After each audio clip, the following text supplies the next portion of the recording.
6:45, this is the Sri Lanka Broadcasting Corporation. The news edited by J. Yogaraj, read by Soundithavam. The Asvasma benefits for another 200,000 people. The water tariff will not be increased. A new loan scheme for small and medium entrepreneurs. The CBSL monitoring banks not reducing interest rates. Cabinet nod for women to work on night shifts. The Finance State Minister says the restructuring of public institutions to be expedited. 5,500 principals will be appointed on the 4th of next month. The State Minister for Technology requested technical professionals to promote digital technology to face the present challenges successfully. Advisories issued for severe lightning, heavy rain and rough seas. News overseas. Fierce fighting continues in Ukraine's east and Crimea. In sports, double gold for Sri Lanka at Asian Para Games. Finance State Minister Dr. Ranjit Siamalapitiya said that 7 vehicles that were suspected to have been imported using electronic vehicle import licenses, which were given to encourage migrant workers, were taken into custody by the customs.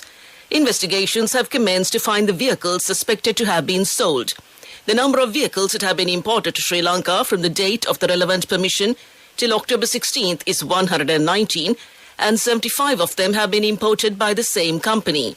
Siamalapitiya said that the revenue lost by the government is about 35 billion rupees.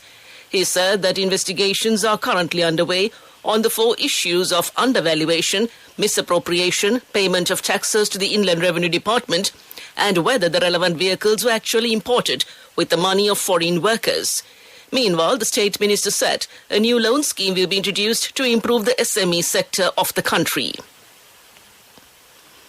Another 200,000 will get the opportunity to join the Asvasma Social Benefit Scheme. State Minister Shehan Semasingh has said effective measures have been taken in this regard. Arrangements have been made for the people to make any complaints or appeals. The program will be slowly but gradually expanded to benefit the low-income families. Minister Jeevan Thondaman said that the water tariffs will not be increased under any circumstances. The minister also said the decision has been taken, understanding the difficulties faced by the general public with regard to the cost of living. The minister made these comments at a media conference held at the President's Media Centre yesterday. The State Minister for Technology, Kanaka Herath, requests the engineers and technical professionals to promote digital technology to face the present challenges successfully. The time has risen to recognize the digital economy to increase the GDP value of the country. The present contribution of the digital economy is around $3.8 billion. This can be increased up to $25 billion in 2030 if the policies are properly implemented from now, the State Minister added. The State Minister made these comments at a function held in Colombo yesterday. State Minister Arvind Kumar says 5,500 principals will be appointed on the 4th of next month. The appointments will be made based on the results obtained through the competitive exam held 2 years ago. The new appointments are made with the sole purpose of filling the vacancies in the state schools island-wide. These recruitments are being done in accordance with government circulars, and suitably qualified personnel are being selected for these posts, the State Minister said. The State Minister of Finance, Shehan Semasingh, states that measures will be taken to expedite the procedure of restructuring public institutions. Joining a press conference in Anuradhapura held recently, Semasingh pointed out that the restructuring program of loss-making state institutions is currently being carried out successfully in order to provide solutions to the current economic crisis. Furthermore, the State Minister also emphasized that the necessary discussions regarding the foreign debt optimization program are currently underway. Sri Lanka will be able to increase the tourist arrival targets by a minimum of 10% with the offering of free visa on arrival for 7 countries, said the President Hotels Association of Sri Lanka, M. Shantikumar. Speaking to the media, Shantikumar said that this will definitely have a positive impact for the Indian arrivals as well. It will also lead to attracting more travellers to Jaffna as well from the flights taking from Chennai. The Cabinet on Monday gave approval subsequent to a request made by the Minister of Tourism, Harin Fernando, to grant approval to waive visa fees to tourists from 7 countries: India, China, Russia, Malaysia, Japan, Indonesia and Thailand. This will be under a pilot project to be carried out until March 31st, 2024. The Tourism Ministry further said that the purpose of free tourist visas was to attract more tourists to Sri Lanka, and these 5 countries account for the highest number of arrivals. This news broadcast comes to you from the Sri Lanka Broadcasting Corporation.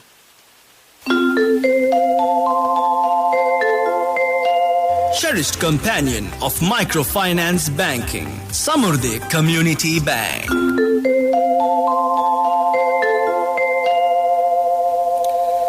The Department of Meteorology has issued separate amber level weather advisories for severe lightning and rain in several provinces, as well as for strong winds and rough seas to be in effect until early this morning.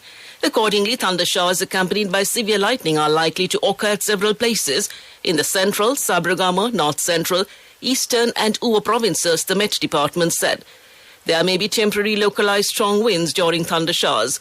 The general public is kindly requested to take adequate precautions to minimize damage caused by lightning, according to the department. It is also said that atmospheric conditions are favorable for thunderstorms at most of the places over the island during the evening and night. Heavy showers above 100 millimeters are likely at some places in the central, Sabragama, Uva and eastern provinces. Finance State Minister Ranjit Siamalapichi said that the central bank is paying close attention to the commercial banks and financial institutions that have not reduced the bank interest rates so far. Siamalapichi said that according to the circular that was issued by the central bank recently, reducing the bank interest rates, including fixed deposit and lending rates, the central bank will be paying close attention to the commercial banks and financial institutions that have not yet reduced the bank interest rates. State Minister Siamalapichi said this while speaking to the media after participating in a program held in Avisavela yesterday. The State Minister mentioned that although commercial banks have also to undergo some problematic situations when it comes to the payment of interest for the long-term deposits obtained when the bank interest rates were high in the past, however, the public who are currently facing severe oppression are expected the commercial banks and financial institutions to align, adhere and work according to the bank interest rates issued by the central bank. That concludes local news. Your closest ally in microfinance banking. The front runner in uplifting low-income households, extending a hand to those aspiring to thrive. Your very own financial institution, Samurdhi Community Bank, with a presence of 1,089 branches throughout the island. Your closest ally in microfinance banking. Your steadfast financial partner, Samurdhi Community Bank. The main news story is brought to you by Sinhala Mahatma. The Cabinet of Ministers has granted its approval to the proposal furnished by Labour and Foreign Employment Minister Manusha Nanekara to submit the draft bill of the Shop and Office Employees Act, Government Information Department said. The Cabinet of Ministers has granted its approval previously to bring amendments to the Shop and Employees Regulation of Employment and Remuneration Act No. 19 of 1954 in order to provide opportunities for female employees and those who are working for information technology-related organizations, knowledge process outsourcing firms, business process outsourcing firms, and officers dealing with accounting, administrative and technical work for business establishments located in other countries to engage in night shifts. The Government Information Department sources said the clearance of the Attorney General has been granted to the draft bill of the Shop and Office Employees Regulation of Employment and Remuneration Amendment Act prepared by the legal draftsman. That came to you in the main news story. The main news story was brought to you by Sinhala Mahatma. On to Watchlight, the number of dengue cases in several areas of the Western Province and in the Kandy district of the Central Province has increased. The National Dengue Control Unit says most of the breeding grounds for mosquitoes have been identified around schools and religious places in many areas. The director of the National Dengue Control Unit, Dr. Nalin Aryaratna, said 66,652 dengue cases have been reported in Sri Lanka so far this year. That's Watchlight, and on to a bulletin of world news. Making headlines this morning, fierce fighting continues in Ukraine's east and Crimea. South Korea takes into custody 4 likely defectors on board. Aid group says lives of premature babies in Gaza at risk due to fuel shortage. Russian forces have intensified their offensive to take Ukraine's military stronghold in the country's east, exactly 20 months to the day since Russia launched its invasion of Ukraine. Russia's military is reportedly deploying additional troops and ramping up its offensive around Avdiivka in the eastern region of Donetsk. Ukraine President Volodymyr Zelensky said in a video released on Monday that he is especially grateful to the warriors on the front in Avdiivka. He said resilience there is a strength for all of Ukraine and expressed his resolution to defend the embattled city. The South Korean military has reportedly taken 4 people from North Korea into custody after they were found on a boat in the Sea of Japan. It suspects they want to defect to the South Korea. Korea's Joint Chiefs of Staff says the wooden vessel was spotted in the sea east of the Korean peninsula on Tuesday and that 4 people on it were picked up in waters off the country's northeastern city of Sokcho. Multiple South Korean media outlets report that the 4 have indicated they intend to seek asylum. A medical aid group says premature babies in the Gaza Strip will die in less than 2 days unless fuel to run incubators reaches hospitals there. Melanie Ward, the chief executive of London-based group Medical Aid for Palestinians, talked about the urgent situation in an interview with NHK on Tuesday. She said her group is particularly concerned about 130 premature babies in incubators in neonatal wards across 6 different hospitals in the Gaza Strip. That concludes this bulletin of world news. Development news. Fitzair, a major boost to Sri Lankan tourism. Fitz Airlines started operating charter flights between Colombo and Yerevan, Armenia from this week. It said the flights will be operated once every 9 days. Fitzair's first flight from Yerevan, Armenia to Sri Lanka arrived with a group of 150 tourists, and the airport aviation gave a water cannon salute and arranged a special ceremony for the guests as well. Fitzair is Sri Lanka's only privately owned airline and operates scheduled passenger services as well as international cargo flights to Dubai, the Maldives and to Chennai. That came to you in development news. Sports news is brought to you by Shakti. Refresh your mind and body with Shakti Energy Drink. 350 rupees only. Available at island-wide leading groceries and supermarkets. Shakti. Taste the power. Sri Lanka's para-athletes brought honour and fame to the country by clinching 2 gold medals on the 3rd day of the ongoing 4th Asian Para Games in Hangzhou, China on Tuesday. In an outstanding performance, Pradeep Somasiri clinched a gold medal in the men's 1,500 metres T46 event. He displayed exceptional speed and endurance, setting a new games record with a remarkable time of 4 minutes and 5.14 seconds. This victory marks Sri Lanka's 2nd gold medal of the event, a moment of great pride for the nation.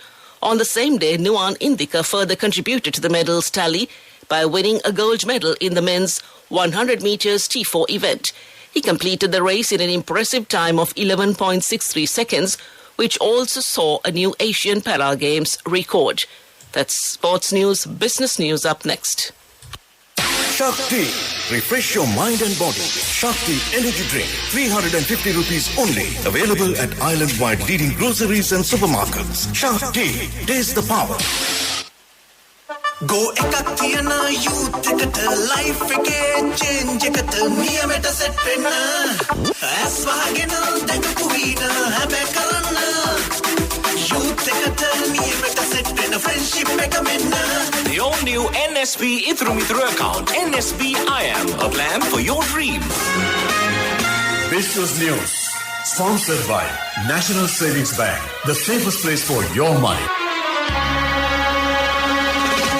SLT Mobitel, the national ICT solutions provider, won top honours at the prestigious CMA Excellence in Integrated Reporting Awards 2023 held recently. SLT Mobitel received the accolades as a testament to the company's commitment to transparent communication and stakeholder engagement. SLT Mobitel was honoured with 2 awards, the Best Integrated Report in the Telecommunications Sector and an Overall Merit Award.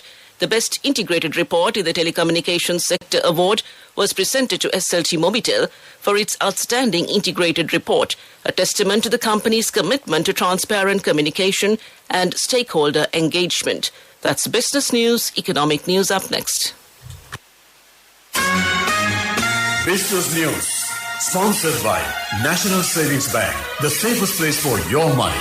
Go ekak thiyana youth ekata life ekේ change ekata niyameta set wenna as wahagena dagapu veena habe karanna youth ekata niyameta set wenna friendship එක menna. The all new NSB Ithru Mithru account, NSB IM, a plan for your dream. On to economic news. Prudential Shipping by Madison, one of Sri Lanka's fast-growing shipping agencies, joins forces with Pace Marine India to enhance maritime operations at the Hambantota International Port to commence STS operations.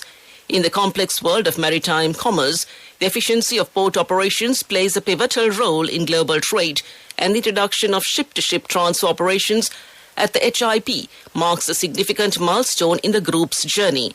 By expanding its operational capabilities, the Mendelssohn Group stands true to its vision of the growth and development of Sri Lankan businesses across borders.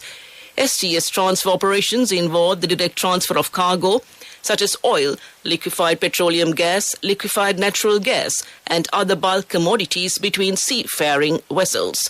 That's economic news. Weather Report. The Met Department says that showers or thundershowers will occur at several places in most provinces of the island. Showers may occur in the western, southern and eastern provinces during the morning too. Fairly heavy showers above 75 millimeters are likely at some places in the central, Sabragamu and Uva provinces. Misty conditions can be expected at some places in the central, Sabragamu and Uva provinces during the morning. The general public is kindly requested to take adequate precautions to minimize damages caused by temporary localized strong winds and lightning during thunder showers. This weather report was published this morning at 4:30 a.m. Further details could be obtained by visiting the official website of the department. To conclude this bulletin of news, a recap of the headlines. The Aswasuma benefits for another 200,000 people. Water tariffs will not be increased. A new loan scheme for small and medium entrepreneurs. The CBSL monitoring banks not reducing interest rates. Cabinet nod for women to work on night shifts. The Finance State Minister says the restructuring of public institutions to be expedited. 5,500 principals will be appointed on the 4th of next month. The State Minister for Technology requested technical professionals to promote digital technology to face the present challenges successfully. Advisories issued for severe lightning, heavy rain and rough seas. Fierce fighting continues in Ukraine's east and Crimea. And a double goal for Sri Lanka at Asian Para Games. With that, we conclude this morning's news broadcast, and now it's back to Abhishek this Wednesday morning.